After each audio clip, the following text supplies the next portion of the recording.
अवसर दिया, उसके लिए मैं आपको धन्यवाद देता हूं। हमारा बेसिक शिक्षा विभाग जो 50 साल पुराना विभाग है, जिसमें 2 करोड़ 60 लाख छात्र पढ़ रहे हैं, जिसमें 50,80,000 शिक्षकों के पद हैं, लेकिन पिछले 6 साल से 1.5 लाख पद खाली पड़े हैं और भर्ती है 0। वो विभाग जो आदरणीय नेताजी मुलायम सिंह जी और आदरणीय बाबूजी कल्याण सिंह जी का पसंदीदा विभाग था, जिन्होंने प्राथमिक विद्यालयों को विस्तार से बढ़ाने के लिए और शिक्षक नियुक्तियों को करने के लिए विशेष योगदान दिया, आज वही शिक्षक जो क्लास में भी पढ़ाता है सर, टेस्ट भी देता है, कॉपियां भी जाता है, प्रोग्रेस रिपोर्ट भी बच्चों की बनाता है, अटेंडेंस भी लगाता है, स्कूल के रिकॉर्ड भी मेंटेन करता है, गवर्नमेंट पोर्टल को भी अपडेट करता है, मिड डे मील चलाता है, टेक्स्ट बुक बांटता है, इलेक्शन ड्यूटी में भी जाता है, सेंसस पे भी काम करता है, कोविड के खराब समय में प्रदेश सरकार का मदद करता है, सर्वे करता है और अभी फिलहाल में SIR का जो जबरदस्त काम करता है। ऐसे शिक्षकों को इतनी जरूरी काम जो ये शिक्षक करते हैं, उनकी भर्ती पिछले 6 साल में 0।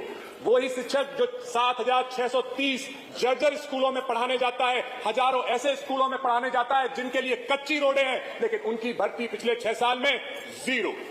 5 लाख BEd BTC करके छात्र हर साल निकल के आते हैं। 40 लाख BEd BTC करके छात्र पिछले 6 सालों में सड़कों पे, गांवों में, शहरों में दर-दर की ठोकर खा रहे हैं। 12,000 टीचर हर साल रिटायर हो रहे हैं। 9,508 ऐसे स्कूल हैं जहां पर एक ही शिक्षक है, सिर्फ एक शिक्षक। आप बताइए उनका उस स्कूल का स्टैंडर्ड क्या होगा। 23-24 में, अकेले 23-24 में 16 लाख बच्चों ने ड्रॉप आउट कर लिया।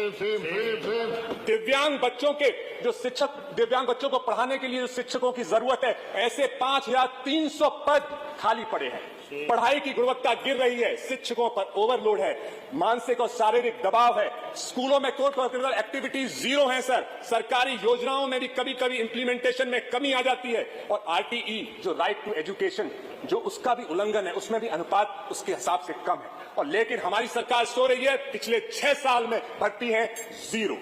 और आपने क्या किया, उत्तर प्रदेश की सरकार ने क्या किया, आदरणीय मंत्री जी है, आदरणीय मंत्री जी ने कहा 2017 से पहले कोई काम ही नहीं हुआ। 2017 से पहले आदरणीय बाबूजी भी मुख्यमंत्री रहे, आदरणीय नेताजी भी मुख्यमंत्री रहे, आदरणीय राजनाथ सिंह भी मुख्यमंत्री रहे, सभी ने शिक्षक विभाग को आगे बढ़ाने का काम किया। लेकिन आपने क्या किया, 2018 में 69,000 जो सरकारी भर्ती निकली थी वो कोर्ट में हलगी पड़ी है। आपने क्या किया, अनुपात के झूठे आंकड़ों को देने के चक्कर में आपने शिक्षा मित्रों को शिक्षकों में जोड़ लिया, और लेकिन जब उनको सैलरी देने का वादा आया तो आपने सिर्फ दी 10,000 रुपए सैलरी। आपने क्या किया, 26,000 कंपोजिट स्कूल बंद कर दिए। आपने क्या किया, 11,000 स्कूलों का मर्जर करके उनका स्टैंडर्ड घटाने का काम किया। आपने क्या किया, जिन टीचर्स का ट्रांसफर किया उनको अभी तक आपने वापस तबादला नहीं किया। आपने क्या किया, 1,86,000 शिक्षकों को TET परीक्षा में फंसाने का काम किया। आपने क्या किया, मानव संपदा पोर्टल पे जहां पे शिक्षकों के विवाद, उनके वेतन से रिलेटेड समस्याएं 7 दिन में सुलझ जानी चाहिए, वो लाखों की समस्याएं बहुत महीनों तक लंबित पड़ी हैं। ये है आपको शिक्षकों से लेकर आपकी सीरियसनेस। और आप कभी कभार जाते हैं और वार्षिक योजनाओं में बताते हैं कि आप प्रश्न करेंगे। मेरा सर प्रश्न आ रहा है प्लीज। तो शिक्षकों से, शिक्षा से इतना नुकसान क्यों है? आप क्यों नहीं चाहते कि लोग यहाँ के पढ़े? क्यों? कि सिर्फ इसलिए कि शायद वो प्रश्न पूछेंगे? क्यों आप शिक्षा से इतना घृणा करते हैं? क्यों शिक्षकों की भर्ती आप नहीं करते? तो मेरा सर शायद आप इसलिए कर रहे हो कि आपको आरक्षण ना देना पड़े। आरक्षण देंगे तो पिछड़े, दलितों, पीड़ित परिवार के लोग शिक्षक बनेंगे, आपसे सवाल उठाएंगे, मुख्य धारा से जुड़ेंगे। हो सकता है आप आरक्षण के खिलाफ हो, इसीलिए शिक्षा के खिलाफ हो। आदरणीय बाबूजी ने कहा था आरक्षण आपका हक है, आपका अधिकार है, छीन लो।